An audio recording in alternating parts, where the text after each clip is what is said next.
오랜만에 신약 성경을 다루게 되었습니다. 데살로니가전서 강의 첫 번째 시간인데 제목이 하나님의 사랑을 받은 증거입니다.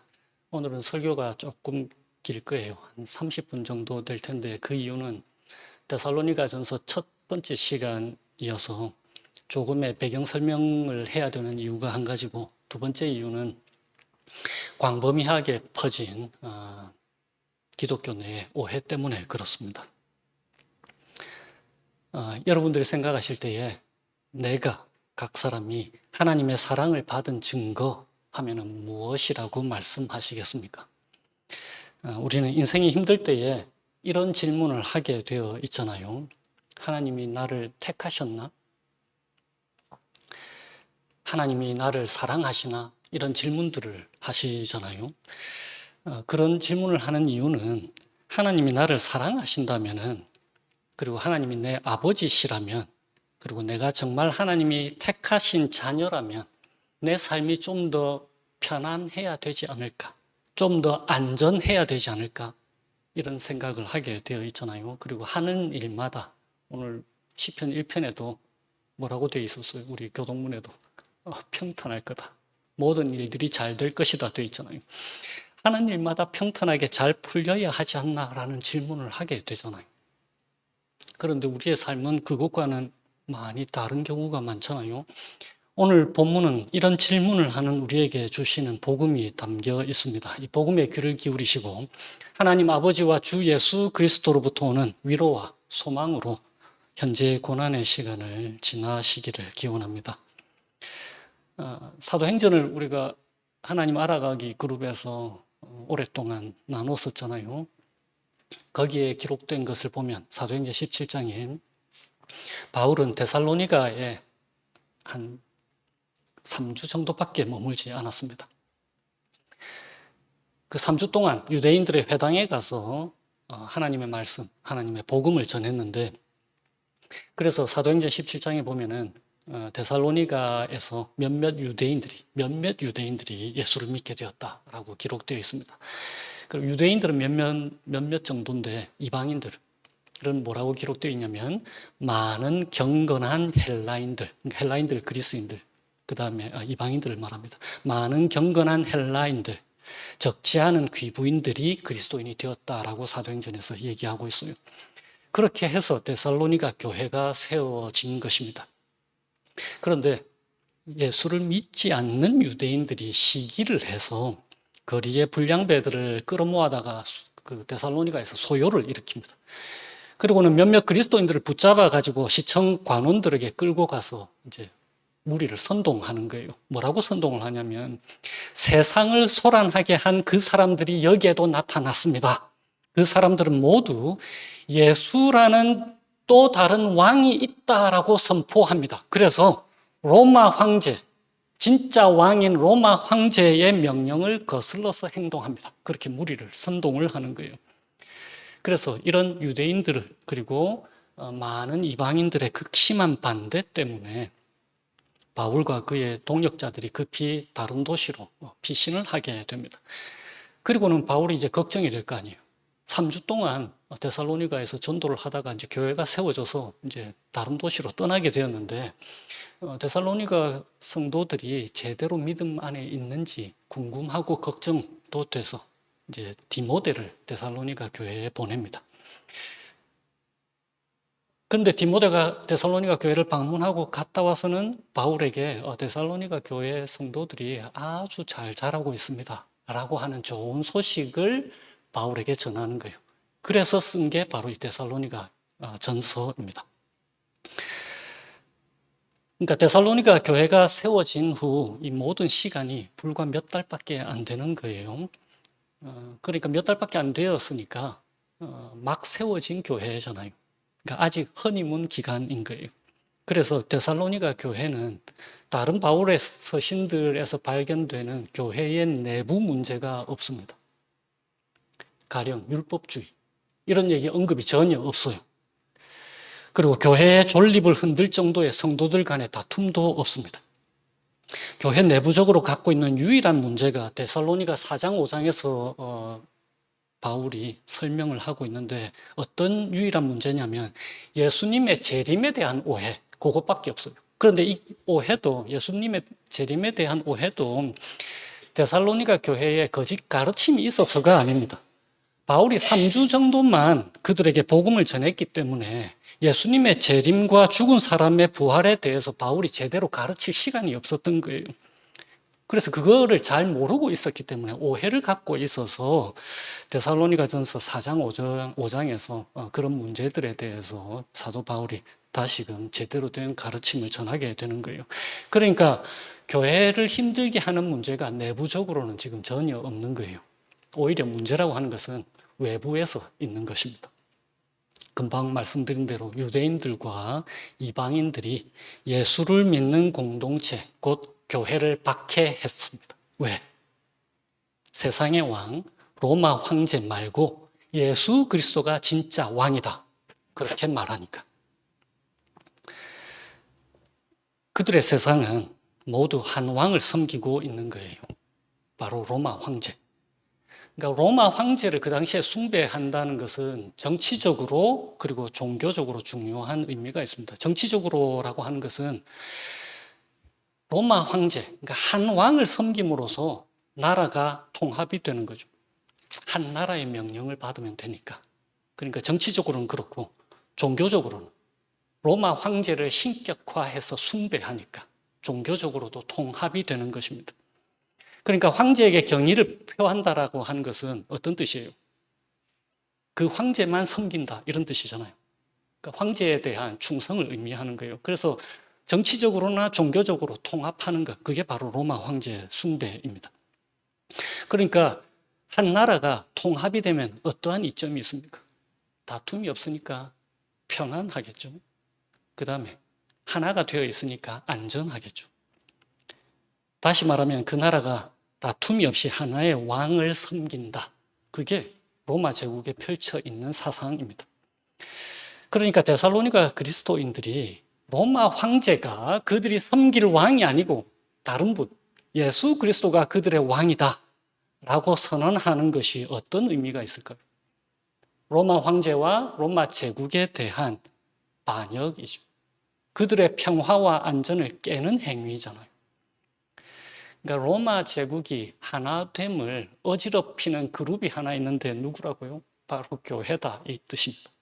그러니까 사회 부적응자들, 사회 부적응자들이 모여 있는 것이 바로 교회라는 거예요. 그러니까 데살로니가 교회에 대해서 그리스도인들을 제외한 나머지 그룹들의 박해가 시작이 되는 것입니다. 데살로니가 그리스도인들처럼 우리 역시 예수님을 거부하는, 예수님이 왕이시다라는 그 삶의 선언을 거부하는 세상 가운데에서 예수님만을 섬기면서 살아가는 사람들이잖아요. 진리를 따르는 사람들이 거짓을 따르는 세상 가운데 살아갑니다. 그러니까 우리들의 삶이 편안할까요? 아니면 괴로울까요? 세상 삶이 편하다? 세상의 가치관과 별로 충돌하는 게 없다? 불편함을 별로 못 느끼며 산다? 데살로니가 전서에 근거해서 말씀드리면 그리스도인이 아니다 이런 뜻이에요. 요한복음 15장에서도 예수님께서 이렇게 말씀하셨어요. 제자들에게 예수님께서 세상이 너희를 미워하거든 세상이 너희보다 먼저 나를 미워하였다는 것을 알아라. 너희가 세상에 속하여 있다면 세상이 너희를 자기 것으로 여겨서 사랑할 것이다. 그러나 너희는 세상에 속하지 않았고 오히려 내가 너희를 세상에서 가려 뽑아냈으므로 세상이 너희를 미워하는 것이다. 내가 너희에게 종이 그의 주인보다 높지 않다고 한 말을 기억하여라. 사람들이 나를 박해했으면, 예수님을 박해했으면 너희도 박해할 것이고 또 그들이 내 말을 지켰으면 너희의 말도 지킬 것이다. 오늘날 그리스도인들과는 달리 세상은 누구를 혹은 무엇을 그들의 왕이라고 하고 있습니까? 오늘날 세상은 그리스도인들이 왕으로 섬기는 예수 그리스도와는 달리 돈, 권력, 명예 이런 물질적이고 세속적인 가치들을 그들의 왕으로 삼고 있습니다. 혹은 자기 자신을 왕으로 삼고 있는 거잖아요. 자신의 안정과 평안을 추구하는 것, 그것이 왕이 되니까. 이러한 세상의 가치관은 하나님의 가치관과 정반대되는 경우가 삶의 전 분야에서 다 있습니다. 가령 많은 사람들이 돈이 행복과 안전의 원천이라고 믿잖아요. 그래서 돈을 벌기 위해서 삶의 많은 부분을 희생하잖아요. 그런데 우리 그리스도인들은 어떻습니까? 그리스도를 닮아가기 위해 많은 부분을 희생하고 있잖아요. 그러니 불편하고 괴로울 수밖에요.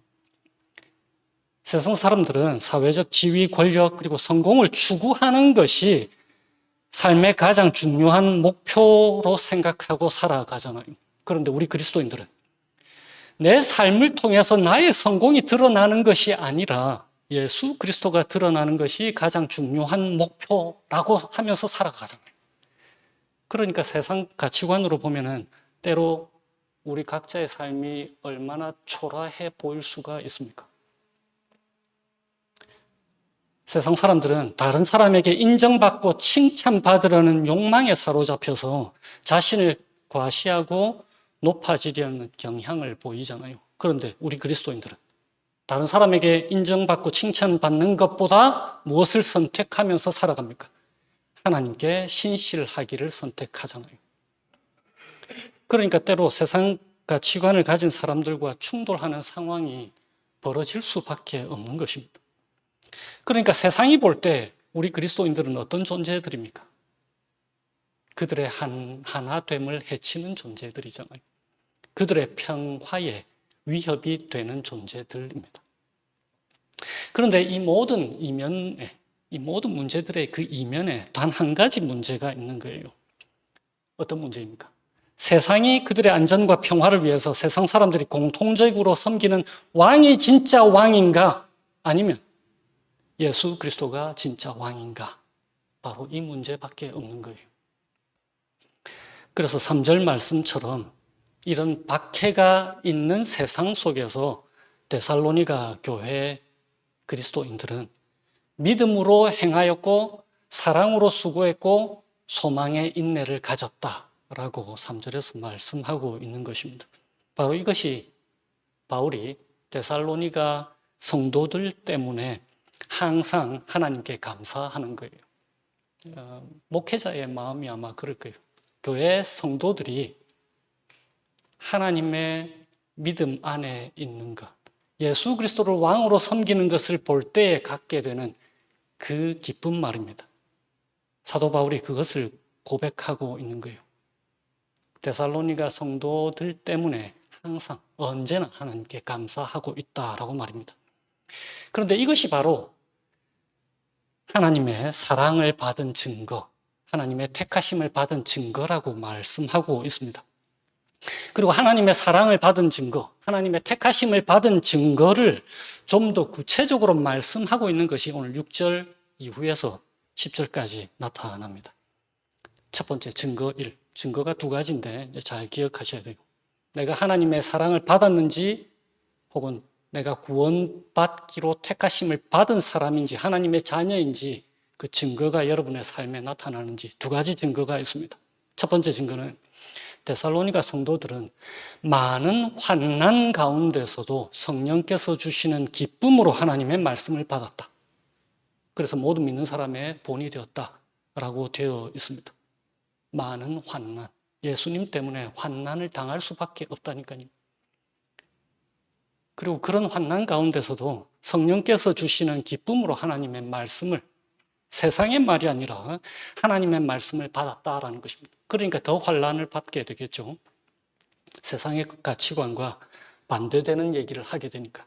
그러니까 첫 번째 증거는 예수님 때문에 현재 내가 고난을 당하고 있는가. 세상 가치관과 반대되는 하나님의 말씀을 선택하며 살아가고 있는가. 그것이 증거, 첫 번째 증거입니다.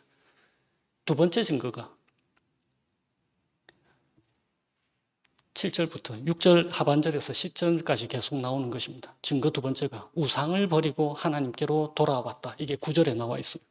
우상을 버리고 하나님께로 돌아왔다. 그러니까 우상을 버렸다라는 것이 무엇입니까? 세상 가치관을 버리고 하나님께로 돌아왔습니다.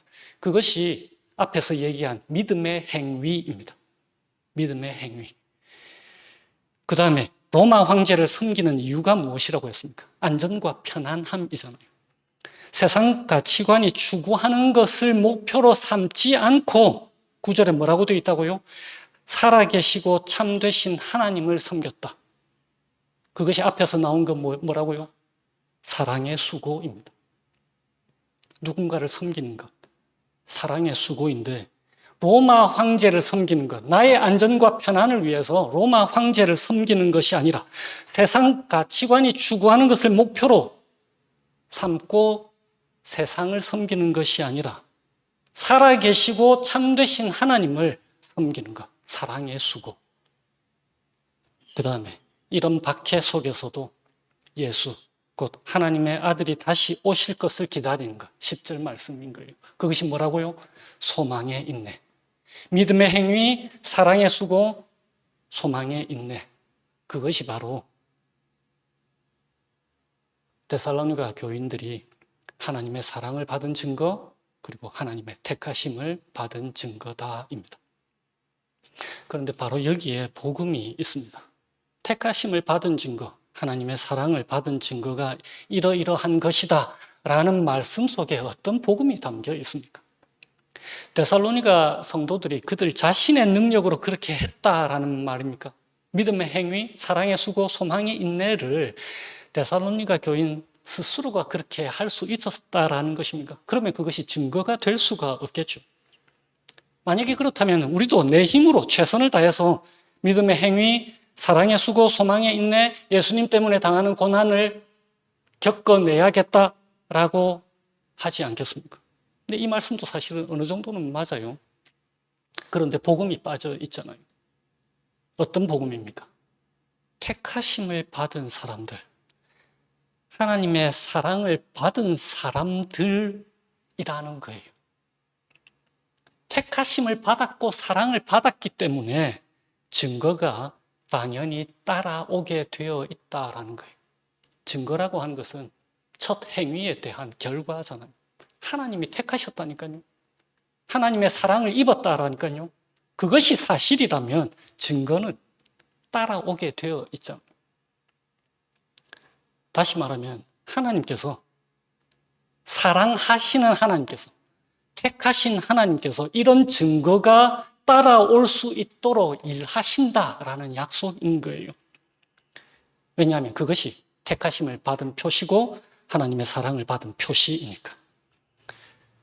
그러니까 하나님께서 예수 그리스도 안에서 성령을 통해서 그분의 백성들 가운데 친히 일하신다라는 뜻입니다. 그리고 하나님께서 그분의 자녀들을 내버려 두지 않으신다라는 뜻인 거예요. 하나님께서 그 사랑하시는 사람들이 예수 그리스도처럼 고난과 환난 가운데서 견뎌낼 힘과 위로와 소망을 주신다라는 약속인 거예요. 그러니까 모든 것을 하나님이 다 하시니까 아무것도 할 필요가 없다 이런 뜻이 아닌 거예요. 우리는 하나님과 결혼했잖아요. 남편이 아내의 말을 따라서 함께 하고 아내가 남편의 말을 따라서 함께 애를 쓰는 것과 동일한 이치입니다.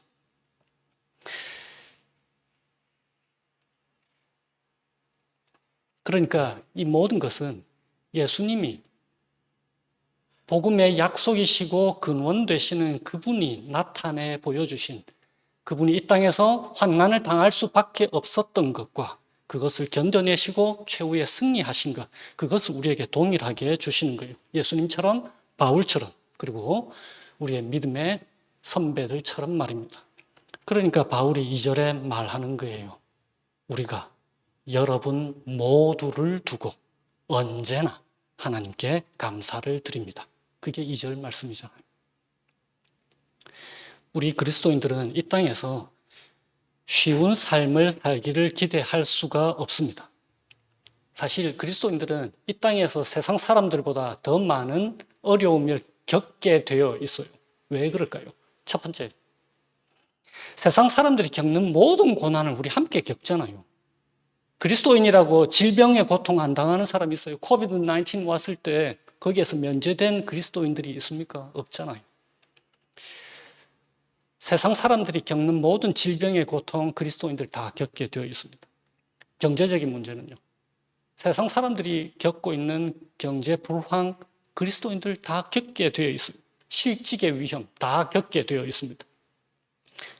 플러스 세상 사람들이 겪지 않아도 되는 고난을 겪게 되어 있습니다. 왜? 예수가 왕이다라고 선언하며 살아가니까.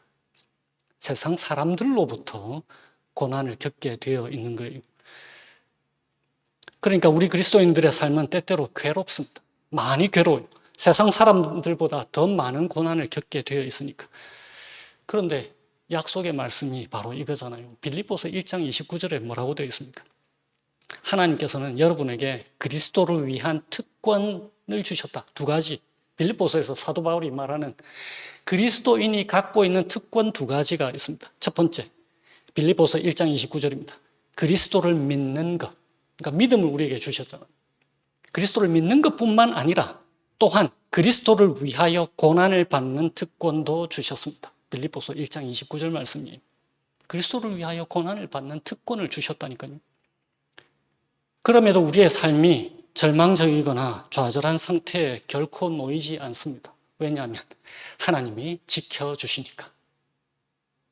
그래서 시편 118편에 시편 기자가 이렇게 얘기하는 거예요. 세상 사람들이 가질 수 없는 특권. 시편 118편입니다. 내가 고난을 받을 때에 부르짖었더니 주님께서 나에게 응답하여 주시고 주님께서 나를 넓은 곳에 세우셨다.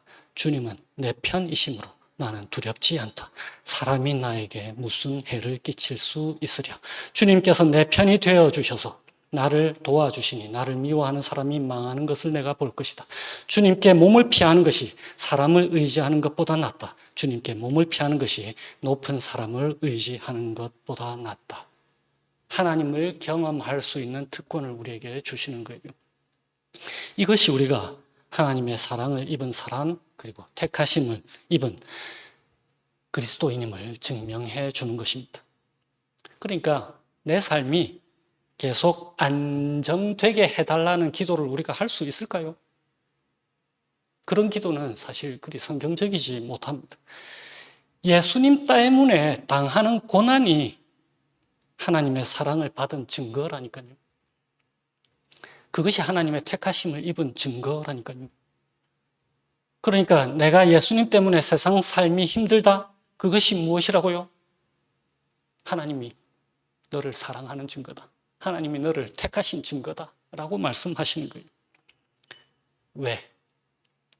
예수님이 우리 안에 살아계시니까. 금방 요한복음 읽은 것처럼 세상은 예수님을 십자가에 못 박았잖아요. 그런데 우리가 예수님과 한 몸이라면서요. 그러면 세상이 우리를 어떻게 하겠습니까? 십자가에다가 못을 박아 버리겠죠. 예수님이 세상에서 고난 당하셨듯이 우리가 고난 당하게 되어 있습니다. 이것이 없습니까? 여러분 삶에 그리스도인인 것을 점검하십시오. 세상은 예수를 미워합니다. 진리와 비진리의 충돌인 거예요. 세상이 나를 좋아라 해줄 것이다? 아니요. 그것은 예수님이 아니라 세상이 내 속에 자리를 잡은 거예요.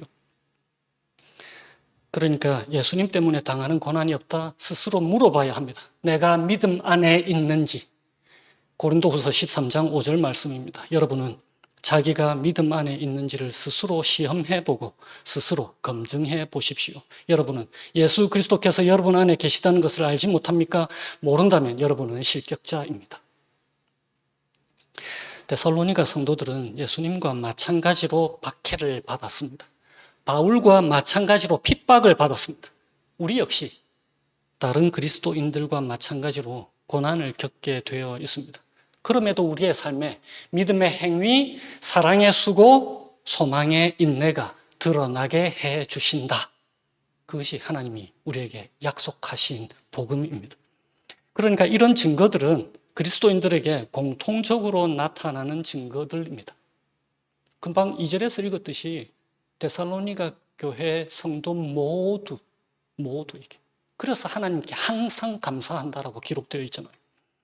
나아가서 이런 증거들을 동료 그리스도인들에게서 나타난 것을 목격하면 우리 그리스도인들은 힘과 위로를 얻게 되는 거예요. 그래서 믿음의 행위, 사랑의 수고, 소망의 인내를 저 그리스도인처럼 나도 나타내 볼 수 있도록 성령께서 우리에게 역사하시고 위로하시고 격려해 주는 것입니다. 예수가 왕이시다는 삶의 고백과 관련된 고난이 담긴 실제 이야기들은 많이 있습니다. 그 중에 제가 두 가지만 말씀을 드릴게요. 지금 현재 혹은 최근의 일들입니다. 이슬람 문화권의 한 대학생이 비밀리에 기독교로 개종을 하게 되었습니다. 근데 이슬람 문화권에서는 개종이라고 하면 가족과 사회로부터 심각한 박해를 받는 일인 거예요. 그래서 그의 부모들이 이슬람교를 따르지 않는다는 것을 알게 되고 계속해서 기독교를 믿으면 집에서 내쫓겠다고 위협하는 거예요. 그러니까 이 젊은이가 가족의 사랑과 안정된 삶 그리고 신앙 사이에 두고 갈등을 겪겠죠. 배교를 하면은 이슬람교를 배교를 하게 되면 모든 것을 잃을 수 있다는 두려움이 그의 앞에 놓여 있는 거예요. 결국 그는 가족의 집에서 쫓겨나서 힘겨운 생활을 하게 되었습니다. 그런데 다른 비밀 그리스도인들이 동일하게 박해의 위험을 안고 있는 그리스도인들에게 큰 힘이 되었다라는 거예요. 믿음을 지키면서 하나님의 살아계심을 증거하고 있으니까. 박해받는 그 그리스도인을 보고 다른 그리스도인들이 위로와 힘을 얻게 되는 것입니다. 한 직장인이 성공을 위해서 바쁜 일정을 소화하던 중에 신앙생활을 소홀히 하고 있는 것을 발견했습니다. 주말에도 업무와 회식에 시달리면서 영적으로 지쳐가는 거예요. 더 이상 교회 예배 참석, 그 다음에 성경 읽기, 묵상, 기도 생활이 되지 않습니다. 여유가 없는 거예요. 세상 성공에만 매달려서 삶을 살아가고 있으니까. 높은 연봉과 안정적인 직장을 포기하기 어려운 상황이 찾아온 거예요. 그런데 자신의 영혼이 세상 성공 때문에 피폐해지는 것을 지켜보고 있을 수만은 없었습니다. 그래서 결국 그가 회사를 그만두고 잠시 휴식기를 가지면서 신앙을 회복하는 시간을 갖게 된 거예요. 그런데 이 결정이 주변 사람들에게는 어리석게 보이는 거예요. 높은 연봉과 안정된 직장 생활이 보장되어 있는데 왜 그것을 포기하냔 말이에요. 그런데 그가 잠시 경제적인 어려움을 겪었지만은 그 기간 동안에 하나님과 관계를 회복하고 영적인 충만함을 회복할 수 있었다입니다. 이런 이야기들은 예수님을 왕으로 고백하는 삶이 흔히 한국 그리스도인들이 생각하는 것처럼 단순한 삶의 평화나 축복만을 의미하지 않는다는 것을 여실히 보여줍니다. 오히려 박해와 고난을 기꺼이 감수하면서도 믿음을 포기하지 않는 하나님이 주신 굳건한 신앙을 보여주는 거예요. 예수 그리스도를 왕으로 섬긴다는 것은 6절 말씀처럼 세상의 가치관 대신에 하나님의 말씀을 따를 때 예상되는 환난에도 불구하고 하나님의 말씀을 받아들인다. 그런 뜻입니다. 그게 예수 그리스도를 왕으로 섬긴다는 말씀에 담긴 뜻인 거예요. 내 마음에 세상 가치관, 다시 말하면 세상에서 왕 같은 돈, 왕 같은 안전, 왕 같은 편안함이 위협을 당한다 할지라도 그것들이 나를 통치하지 못하게 하겠다. 그 선언인 거예요. 그것이 나를 통치하지 못하게 하겠다. 오히려 우리의 유일한 왕이신 예수 그리스도가 나를 통치하도록 나 자신을 내어놓겠다라고 하는 그 선언인 것입니다. 그것이 하나님 나라 안에 들어가 있는 하나님 자녀의 모습인 것입니다. 하나님 나라잖아요. 예수 그리스도가 왕으로 통치하시는 것. 세상의 가치관이 아니라 그것이 하나님 나라라니까요. 그러니까 왕 되신 주님의 통치에 나 자신 전부를 내어준다라는 뜻입니다. 성령께서 주시는 기쁨으로 왕이신 하나님의 말씀에 기꺼이 순종하겠다라는 그 고백의 뜻인 것입니다. 우리의 능력으로요? 아니라니까요. 주님의 성령으로, 주님과 함께입니다. 왜? 우리는 그분과 한 몸을 이룬 사람들이니까. 말씀을 맺습니다. 하나님의 사랑을 받은 증거가 무엇이라고요? 하나님의 택하심을 입은 증거가 무엇이라고요? 우리의 왕이신 예수님께서 세상의 미움을 받으셨듯이 우리가 예수님 때문에 세상에서 고난을 겪는 것. 그리고 그런 중에서 세상을 왕으로 섬기는 것이 아니라 예수가 유일한 왕이시다라는 고백으로 예수님의 통치하심에 우리 자신을 내어주는 것. 세상의 소리에 귀 기울이는 대신에 하나님의 말씀에 귀를 기울이는 것. 바로 이것이 하나님의 택하심을 받은 증거고 하나님의 사랑을 입은 증거다라는 것입니다. 하나님은 이런 사람들을 결코 혼자 내버려 두지 않으십니다. 반드시 이런 사람들의 삶을 통해서 믿음의 행위, 사랑의 수고, 소망의 인내를 가져볼 수 있도록 하나님의 자녀다운 모습을 그분께서 친히 예수 그리스도 안에서 성령의 능력으로 만들어 가실 것입니다. 바로 이 주님과 함께 한 주를 살아가실 때에 세상에서 오직 주 예수 그리스도만이 우리의 왕이심을 세상에 드러내시면서 살아가시게 되시기를 주님의 이름으로 축원드립니다. 아멘. 시편 119편으로 제가 기도하겠습니다. 주님, 왕들 앞에서 거침없이 주님의 증거들을 말하고 부끄러워하지 않겠습니다. 주님의 계명들을 저희들이 사랑하기에 그것이 저희들의 기쁨이 되게 해 주세요. 주님의 말씀을 저희들이 사랑하기 때문에 두 손을 들어서 환영하고 주님의 말씀들을 깊이 묵상하게 해 주세요. 저희들이 주님의 말씀에 희망을 걸고 살아가서 주님을 경외하는 사람들이, 동료 그리스도인들이 저희들을 보면서 기뻐할 수 있도록 위로와 격려를 얻을 수 있도록 도와주세요.